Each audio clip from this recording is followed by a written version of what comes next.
అంటే తెలియదు. పుష్ప 1 ఫైర్ అయితే Pushpa 2 wild fire. So movie బాగుందప్ప. అల్లు అర్జున్ యాక్టింగ్ చింపేశారు అసలు. కామెడీ, సెంటిమెంట్, సాంగ్స్ పా ఏమున్నాయి తెలుసా అసలు.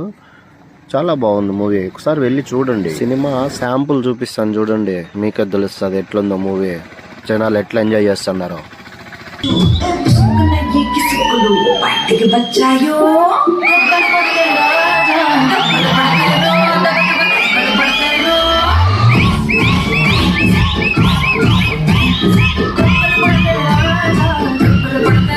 ఇలా మొత్తం మీకు చూపించేస్తే నాకు దెబ్బలు పడతాయి అన్నమాట. సో దయచేసి థియేటర్కి వెళ్ళి చూడండి స్వామి మూవీ చూసాక మీరే అంటారని అవ్వ అస్సలు తగ్గేదేలే అని.